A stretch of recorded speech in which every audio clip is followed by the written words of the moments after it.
Hey everyone, welcome to Healing with JG. My name is Jonathan, and this is the moment that I learned that healing from myalgic encephalomyelitis was possible.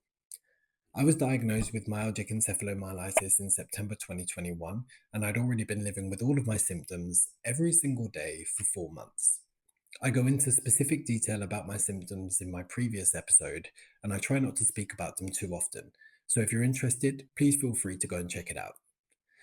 I was told by my NHS England doctors, hospital consultants, and MECFS specialists that there is no known cause, no known cure, no known effective treatments. To manage my expectations, to learn to live with my symptoms, that I would likely have these for the rest of my life, to apply for disability benefits, and to begin taking opioid based pharmaceuticals to numb the pain. I was devastated. My life shrank away from friends, away from colleagues and work, from even going outside of my bedroom. I politely declined the opioids I was offered. It was strange to me that out of all of the possible therapeutics ever known to the best healthcare system in the world, as I was brought up to believe, the only offering was opioid based pharmaceuticals. Straight to the hard stuff. I am so incredibly proud of myself for making the decision to refuse them. I later learned that my doctors, hospital consultants, and MECFS specialists were all trained in modern Western allopathic medicine. There are other schools of medicine around the world. In India, Ayurveda is just one alternative to allopathic medicine. In China, traditional Chinese medicine is just one more alternative to allopathic medicine. Ayurveda has been around for about 5,000 years, traditional Chinese medicine has been around for about 3,000 years, and modern Western allopathic medicine has been around for about 200 years, with more financial investment, resources, and technology than any other school of medicine. In fact, the USA spent more than $5 trillion on healthcare in 2024, and the UK spent £317 billion in 2024 on healthcare. A landmark 2016 study from Johns Hopkins University suggests that over 250,000 people die every year in the United States alone due to medical error. That makes it the third leading cause of death in the USA after heart disease and cancer. To put that into perspective, 9/11 claimed 2,977 lives and it changed global policy forever. Wars were launched, surveillance laws were passed, trillions was spent, and the world changed forever. Yet 250,000 deaths occur every single year. That's more than 16,000 deaths every month as a direct result of medical error, misdiagnosis, and incorrect treatment issued from within modern allopathic medicine. There are flaws, despite Western medicine's technological advances and investments. I made the decision that Western medicine was not going to heal me, so I learned about other schools of medicine. I learned about Ayurveda and fasting, specifically Ekadashi Upavasa. Did you know that nearly all animals on the planet instinctively go without food or fast when they're sick?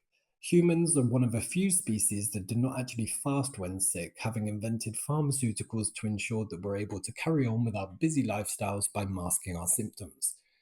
People mainly only fast for religious or cultural purposes these days, and fasting is actually promoted in all religious texts. From a modern science perspective, I learned that fasting directly linked to a process called autophagy, proven by Japanese cell biologist Yoshinori Oishimi, who was awarded the 2016 Nobel Prize in Physiology or Medicine for discovering the mechanisms of autophagy. Autophagy is the body's natural process of cleaning out damaged cells, misfolded proteins, and toxins to regenerate newer, healthier cells. The term comes from Greek, meaning self-eating. It can play a critical role in cellular health, life longevity, and disease prevention. When the body has a steady supply of nutrients, cells function normally and waste accumulates slowly. However, when food intake is reduced drastically, such as during fasting, the body's cells recognize the need to optimize energy use. When nutrients become scarce, typically after 16 to 24 hours of fasting, cells activate autophagy.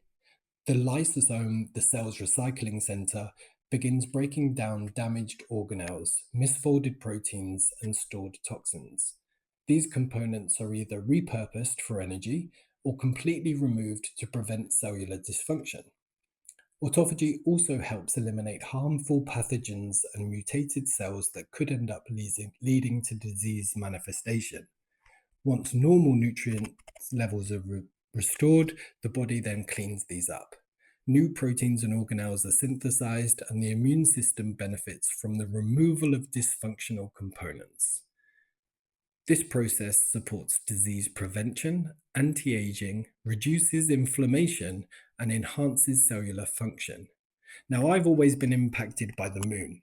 Full moons, new moons, they've always impacted my energy, my mood, my hormones. Ekadashi Upavasa is a 2,000-year-old Hindu practice which occurs on the 11th day of both the waxing and the waning lunar phases due to the gravitational pull on the planet's water. Now, our bodies are made up of at least 70% water, so it's understandable to me that the moon could influence my fast. This practice immediately resonated with me, and I decided to try fasting for the first time ever during my illness. As per my research, I only ate fruits and vegetables for the day leading up to the fast, or Ekadashi Eve, if you will, to allow for ease of digestion. I fasted for 19 hours without any food, only water. Sounds easy, right? It was incredibly challenging. And if you're anything like me, as soon as I know I'm not allowed something, I want it. My body pined for food, and I fantasized about garlic bread for a silly amount of time, which I hadn't eaten in months. So it was hilarious to me that it was garlic bread of all the foods that I was fantasizing about. Upon completing the fast, I felt weaker than usual, but consumed fresh fruit juices and ate only fruits and vegetables for the rest of the day. The day after fasting, I woke up to realize that all of my pain from my neck down had completely miraculously disappeared. It was jaw dropping. I had zero pain in my joints, my arms, my muscles, and in my wrists, and it was a huge step for me. I'd been in constant pain for more than a year, but from simply going without any solid food for only 19 hours, my pain had vanished entirely from my neck down. It was incredibly emotional for me. Even now, speaking about that morning when I first woke up, I feel emotional. It was hugely positive and motivating to know that something I tried actually worked. It was the first sign to me that healing was possible. Now that I've fully recovered, I continue to practice Ekadashi Upavasa at least once a month, depending on what I'm doing. I would like to add here that fasting might not be for everyone. I appreciate that everyone reacts differently to different healing methods, but for me, I believe fasting was the first major milestone in reducing my inflammation, jump-starting my immune system, and removing toxins from my body.